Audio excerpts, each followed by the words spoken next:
네, 안녕하세요.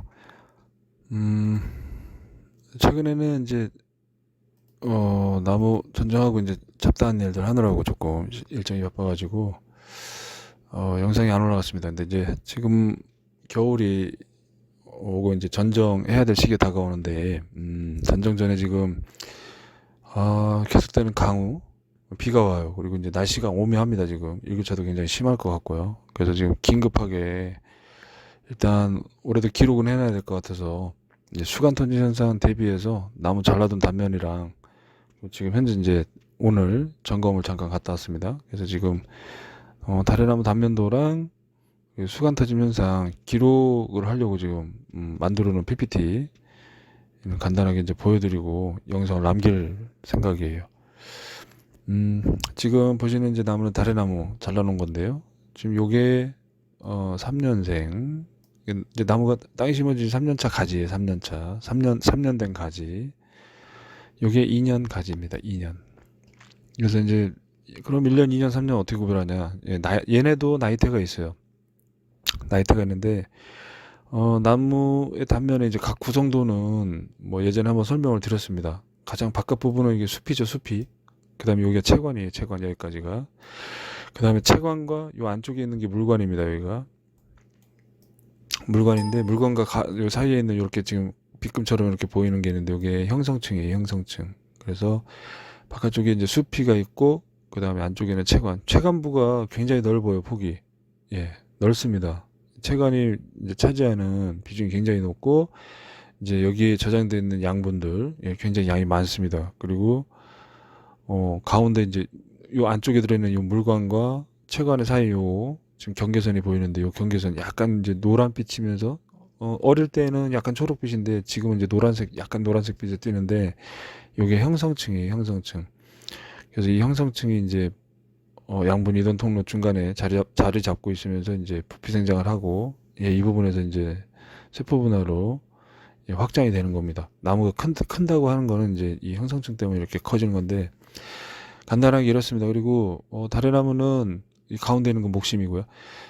다래나무는 수간부가 예, 전체적으로 다 골고루 퍼져 있어요. 예, 지금 보시기에는 이게 보면 수간이 어떤 건지 모르겠는데 물관이 어떤 건지 모르겠는데 물관이 뭐지 이렇게 보실 수 있어요. 근데 물관이 전체적으로 다 퍼져 있다는 거.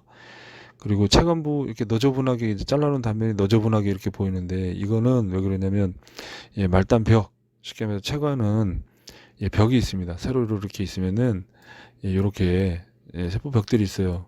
예, 너저분하게 이렇게 이제 단면으로 잘라놓으면 이렇게 나오는데 예, 그렇고요. 어, 요거는 지금 오늘 날씨입니다. 오늘 14일 날씨 그리고 15일 내일 그다음에 16일 17일 오늘 날씨가 14도 15도 이렇게 찍었어요. 지금 12월 중반인데 그렇고요. 그리고 15일 그러니까 내일 금요일이죠. 내일 금요일 여기 이제 추풍령 지역과 얼추 가까우니까 이렇게 이제 나와 있는데 지금 최저 기온은 8도, 최고 기온이 12도로 나와 있습니다. 12도. 그 다음에 내일 모레 토요일은 최저 기온이 1도, 예, 최고 기온은 예, 1도, 예, 하루 종일 1도로 비슷하고요. 그 일요일 마이너스 10도 최저 기온, 그 다음에 최고 기온은 마이너스 4도. 음, 난리가 났습니다. 진짜로 이게 난리가 났습니다. 난리가. 이제 아까 잠깐 이제 저희 장목반 총무님하고 이제 대화를 하면서 이거 대책이 없다. 예, 지금 내년 농사 이제 대책이 안 선다. 이게 왜 이러냐면 지금 낮 기온이 오늘 기온으로 14도, 15도를 찍었다면 지온도 올라갔을 겁니다. 물이 들어갔기 때문에 지온이 올라갔으면 당연히 뿌리도 움직여요. 왜냐면 한동안 추워가지고 자고 있다가 예, 한 달 가까이 자고 있었는데 물 다 내리고 지금 가지 안에 다 비어 있었단 말이에요. 근데 뿌리가 움직이면서 예, 물을 올렸어요. 분명히 올렸습니다. 그러면 물이 지금 수간을 타고 위로 올라갔어요. 위로. 위로 올라가 있는 상태고 지금 가지 안에는 물이 들어 있습니다. 근데 내일 모레면 얼기 시작해요. 그러다가 내일 모레 갑자기 기온이 확 떨어지면서 마이너스 10도. 일교차가 20도가 넘어가요. 예. 이러면 얼어요. 업니다. 지금 다른 지역도 대전, 세종, 천안도 지금 일교차가 13도에서 마이너스 12도까지 떨어지는 거예요. 지금 보령 13도에서 마이너스 7도, 여기도 20도 떨어지잖아요. 일교차가 20도 차이가 나는 겁니다. 정읍, 남원 난리 났습니다. 여기도 14도예요. 마이너스 8도. 우리보다 더 커요. 여기는 또 22도, 마이너스 22도 비슷하네요. 전국적으로 일교차가 20도 차이가 나버리면 특히 남쪽으로 더 갈수록 심하게 얼어붙을 겁니다. 이 얼어붙는 현상이 이제 왜 어렵다고 하냐면, 이제 아까 봤던 첫 번째 장면에 이제 나무 깔끔하게 단면을 다시 정리를 해놓은 겁니다. 요 목실부 보면 체감부는 당연히 물이 없어요. 양분은 저장하는데 양분은 이동 안 합니다. 겨울이 되면 전부 다 멈춰버려요. 스탑. 여기는 아무것도 안 들어있어요. 근데 이 부분에는 이게 지금 물관입니다. 물관인데 제가 이제 물관을 요걸 이제 보면 여기 염색약 풀어가지고 물감을 넣어가지고 이제 물이 이동하는 통로를 단면을 확인하려고 이렇게 담궈 놓은 거예요. 이게 이제 요게 3시간 정도, 이게 한 6시간 정도, 그 다음에 이게 한 12시간 정도 된 겁니다. 보면은 물관 이제 이렇게 물이 들어가는 게 보여요. 그런데 이게 지금 위에 가지가 없고 잘라놓은 거기 때문에 밑에서 올라오는 이제 물만, 수분만 이동을 하는 것이기 때문에 이제 바깥쪽으로만 이렇게. 근데 안쪽에도 지금 물관이 있는 겁니다. 많이도 도태돼 가지고 그렇지 안쪽에도 물관이 있는 거예요. 전체적으로 다 물관이에요. 이 목심 부분을 제외하고. 그래서 보면 물관 위치가 이렇게 보입니다. 이렇게 지금 이렇게 가운데 쪽으로 이렇게 이제 여기 바깥쪽은 채관이고요. 그 다음에 형성층이고 여기가 채관. 그 다음에 여기가 형성층. 그 다음에 여기가 물관인 거예요. 지금 물이 이동 가장 많이 하는 쪽이 가장 바깥쪽에 있는 물관들이 물이 이동 많이 한다는 게 이제 보이는 거고요. 근데 이 부분이 얼어붙어요. 전부 다 이 부분이. 지금 물이 들어갔기 때문에 이 부분이 얼어붙고 이 부분이 전체적으로 다 얼어붙습니다. 전부 다. 그리고 바깥쪽에는 양분이 이동 안 한다고 그랬어요. 그리고 이 물관부의 물은 반드시 위로만 올라갑니다. 한 방향으로만 올라가요. 물관은 반드시. 그래서 물을 한번 올려버리면 물이 들이차요. 여기에. 지금 겨울에 따뜻하면 안 된다고 하는 자꾸 이유가 뭐냐면 이 물관에 물이 한번 올라가고 물이 차면은 물이 차 있는 상태로 계속 있어요. 그리고 겨울에 내내 얼어 있는 겁니다. 얼어 있고 문제가 어느 때 발생하냐면 세포가 죽고 이런 게 아니에요. 어차피 물관에는 세포가 다 죽어 있는 세포들밖에 없어요. 얘는 죽을 일이 없습니다. 원래 물관 자체가 세포들이 다 죽어 있는 거거든요. 체관은 반쯤 살아 있다고 하고요. 숲이 바깥쪽 보면 살아 있는 애들이고. 근데 어쨌든 여기에 물이 들어있어서 물을 통해서 이게 얼었기 때문에 얼면서 부피가 팽창을 해요. 밖으로 늘어납니다. 이게 늘어나요. 이게 늘어나요. 이게 늘어나고 체관은 아무것도 안 들어있어요. 양분밖에. 그러니까 얼 일이 없죠. 그러니까 원래 그대로 있는 상태에서 조금 늘어나는 겁니다. 이게 늘어나요. 그랬다가 날씨가 따뜻해지면서 다시 지온이 움직이면 지금 아래 하단부에 이렇게 물이 얼어서 이렇게 뭉쳐있던 물들 있잖아요. 얘네가 녹으면서 해동되면서 어디로? 위로 올라갑니다. 위로. 나무가 이렇게 서 있으면 위로 올려버려요. 그냥 올려버리면 여기는 비워지잖아요. 비면서 부피가 줄어들어야 되잖아요. 근데 갑자기 날씨가 따뜻해지면서 부피 밀도가 갑자기 확 부피가 줄어들면서 요 형성층 이렇게 이제 붙어있는 형성층 여기가 떨어져 버려요. 이탈합니다. 여기 간격이 벌어져요. 간격이. 그래서 어떻게 되냐면 이렇게 됩니다. 이게 4월 10일 사진이고요. 이미 겨울에 밑에 하단부 요거는 이제 전년도에 피해를 봤던 첫 번째 1년차 피해, 2년차 피해 2회 연속으로 피해를 본 거고요. 요거는 한 번에 이제 피해를 본 겁니다. 그래서 수피가 이제 보면은 이렇게 체관과 형성층, 물관 이렇게 있으면은 여기가 분리가 된 거예요. 전부 다. 분리가 되고 날씨가 이제 3월 달이 지나면서 온도가 올라가면서 이제 낮 기온이 15도 이상 올라가잖아요. 그러면 이제 부패균이 침투를 합니다. 그래서 부패균이 침투하고 이제 이 부분에 이제 조직들이 전부 다 괴살해 버려요. 전부. 왜냐하면 물관과 체관, 그러니까 형성층과 체관 또는 물관과 형성층이 분리가 됐거든요. 여기가 떠버렸잖아요, 이렇게. 그래서 양분이 이동을 안 해요. 물관에서 물을 계속적으로 얘네한테 보내줘야 되는데, 예, 안 보내주니까, 당연히, 예, 건조한 상태에서 말라버리고, 그 다음에 부패균이 침투하고, 예, 간격이 있게 찢어져서 벌어졌으니까요. 그래서 고살하게 됩니다, 전부. 조직이 다 괴사했어요, 전부. 이건데, 지금 올해는 날씨가 이렇다고 한다면 예정이 돼 있는 거예요, 이게. 아주 음지 쪽이거나 완전히 햇빛이 안 들어가가지고, 그러니까 해빙, 얼음이 녹는 게 이제 천천히 아주 느리게 진행이 된다면 다소 회복할 시간을 벌어주니까 네, 상관이 없겠지만 양지 쪽으로 있거나 기온차가 일교차가 이렇게 심한 장소에 서 있는 애들은 예, 전부 다 날아갈 겁니다. 내년에 망했어요. 내년에 망했어요. 지금 이거 망한 겁니다, 올해. 오늘하고 내일 모레 이 3일 동안에 예. 지금 요 그림은 이제 요거는 이제 하단부에서 벌어진 일들이에요. 왜냐면 물들이 위로 올라가야 되는데 위로 올렸잖아요. 올리다가 날씨가 따뜻하니까 이제 올라와서 밑에 하단부에 여기서 물이 뭉쳐가지고 여기서 얼었다가 이제 녹으면서 안쪽에 있는 예, 안쪽에 있는 이제 심부분이죠. 목심 부분에 요 수간부에 물관부에 이제 물이 뭉쳐 있다 녹으면서 이제 아까 과정대로 설명했던 과정대로 부피가 팽창했다가 다시 급격히 물을 확 올려버리니까 여기가 쪼그라들잖아요. 그래서 이제 요 형성층과 이제 분리가 돼가지고 분리되는 바람에 이렇게 해서 하단부에 주로 집중이 됩니다. 수간 터짐 현상은 하단부.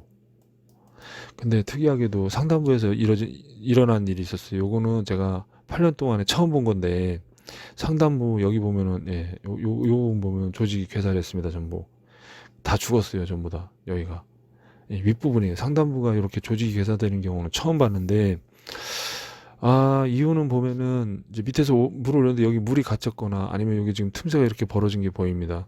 예, 겨울에 여기가 터진 거예요, 벌써. 상단부가.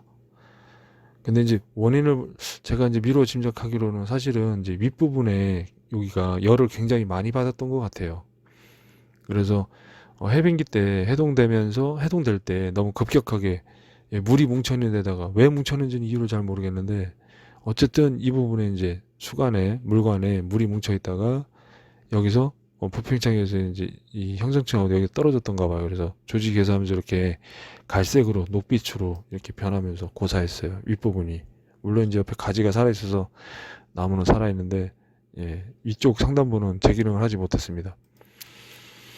요것도 이제 물관부, 요거는 이제 담궈놓은 지 약 1시간도 안 됐을 때 이제 해놓은 건데 역시 물관이 이렇게 염색약 그 이제 우리 잉크가 올라가서 이렇게 물관을 타고 올라간 게 보입니다. 그래서 안쪽으로는 이렇게 물관이 위치해 있는 상태로 이렇게 옅은 붉은색으로 이렇게 표시가 되고요. 그리고 이제 안쪽에도 있는 거예요, 물관이. 근데 지금은 위에 가지가 없고 잘라놨기 때문에 삼투압으로 그냥 끌어올리는 것만 표시가 되기 때문에 이렇게 물관 위치가 표시가 됐고요. 바깥쪽은 당연히 여기는 채관입니다, 채관. 예, 이쪽은 이만큼 물관 이렇게 보이는 거고요. 요거는 이제 어린 나무예요. 아주 어린 나무. 요거 1년생 가지. 1년. 요건 2년생이죠. 예, 요까지가 1년. 그 다음에 요까지가 2년이에요. 경계선으로 이렇게 구멍 난 것처럼 보이거든요. 이렇게 보이는데 요게 2년, 요게 1년. 1년 차까지는 이렇게 표시가 납니다. 이렇게. 그리고 전체가 다 물관이에요. 그래서 물 이송 속도가 굉장히 빠르기 때문에 성장 속도가 굉장히 빨라요. 그래서 앞으로 치고 나가는 게 전체가 다 물관이기 때문에 전체가 다 빨대 역할을 해요. 그래서 치고 나가는 게 굉장히 빠르기 때문에 1년생 가지는 예, 많이 나간다는 거. 요거는 이제 사실 포도나무입니다. 요건 달에. 요거는 포도예요, 포도. 지금 요게 위쪽 게 샤인머스켓이고요. 밑에 게 이제 머루포도예요. 이제 요거는 이제 죽은 가지라서 이렇게 돼 있는데 요건 살아있는 가지고요. 포도나무 1년생 가지인데 1년생 가지 보면은 수관이 예, 굉장히 발달이 잘 되어 있습니다. 근데 재밌는 거 뭐냐면 채관이 별로 없어요. 예, 이제 요 바깥쪽에 있는 채관이 다래나무는 1년생인데도 불구하고 채관이 굉장히 발달되어 있는데 예, 저 포도나무는 1년생 가지에서는 채관이 그렇게 발달하지 않았습니다. 그래서 이 차이는 이제 당연히 그래서 재배 방식 차이가 나는 거죠. 포도는 1년생 가지 쓰고 나면 그 다음에는 다 잘라버려요. 그리고 달에는 묵은 가지를 재활용해서 쓸 수도 있습니다. 당연히. 가지 양분 저장을 많이 하는 것 같아요. 보면은 달에가 더. 그래서 일단 지금 일교차가 이렇게 이제 20도, 마이너스 20도 이상, 이제 12도에서 갑자기 마이너스 10도로 떨어지는 이런 현상이 있고, 이게 장기간 유지가 된다고 해서, 그래서 계속해서 얼어 있다가 해빙기, 해동되는 2월, 그리고 이제 3월 넘어가는 시점에서 느리게 진행이 되면 상관이 없는데, 이게 급격하게 진행이 되면은, 100% 나무가 다 찢어질 겁니다, 전부. 근데 이 문제는 지금 달의 문제만 있는 게 아니고요. 지금 모든 과수 작물이 다 해당될 것 같아요. 특히 복숭아, 사과, 뭐 자두나무 할 거 없이 지금 날씨가 너무 따뜻해가지고 심지어 산에 진달래가 핀 곳이 있다고 해요. 그래서 이런 상태에서 갑자기 마이너스 10도 막 이렇게 내려가 버리면, 지금 이쪽은 마이너스 12도까지 내려가요. 이런 데는. 난리 났습니다. 이 부분이 지금 가장 걱정인데, 아마 결과는 이제 내년 봄 되면 확인이 되겠지만, 일단은 이걸 대비해서 지금 이제 그 보온재나 이걸 써가지고 좀 해빙기나 해동 때 느리게 좀 진행이 될 수 있도록, 아니면 위에 차광막을 덮어야 되나, 그런 생각을 가지고 있어요. 매년 농사 어렵습니다. 특히나 이제 올해 같은 경우는 날씨가 정말 너무 안 도와주고요. 내년 같은 경우도 이미 지금 이런 식이면 수간 터짐 현상이나 아니면 이제 나무가 터져 나가는 게 예정이 돼 있습니다. 이걸 동해라고 해야 될지 냉해라고 해야 될지, 뭐 두 개 다 동시에 진행이 됐다고 해야 될지 애매하게 걸쳐 있기 때문에 많이들 고민이 되실 겁니다. 결과는 이제 내년 봄에 나오겠지만, 이미 저는 이제 사실 예전에도 비슷한 경우가 있어가지고 이런 경우 지금 피해가 있었기 때문에 아마 내년에도 심하리라 지금 예상이 되고요. 다래뿐만 아니고요. 다래나무 단면도를 가지고 설명을 했지만, 다래나무뿐만 아니라 다른 나무에도 지금 같이 적용되는 상황일 것 같습니다. 그래서 이거 기후환경 관련해서 이렇게 급격하게 변하는 기후 대비를 하지 못하면 이제 앞으로 농사는 점점 더 어려워질 것 같고요. 지금 시설하우스나 포도 지금 비가림 해놓은 곳도 사실 포도나무 상태가 그렇게 썩 좋지 않습니다. 전년 대비해서 가지 양분 저장도 많이 못했고요. 갑작스럽게 온도가 떨어지면서 또 지온이 올라왔는데 지금 또 물이 오른 것 같아요. 가서 잘라보니까 물이 나오는 것 같기도 하고, 그래서 걱정이 이만저만 아닌데요. 일단 무사히 잘 피해 없이 잘 넘어갔으면 좋겠습니다. 내년에도 열매를 일단 봐야 되는데, 일단 어떻게 될지 모르겠어요. 앞이 깜깜합니다. 무사히 이제 다음 주죠. 다음 주 한 번 더 점검해가지고 영상 한 번 더 올리도록 하겠습니다.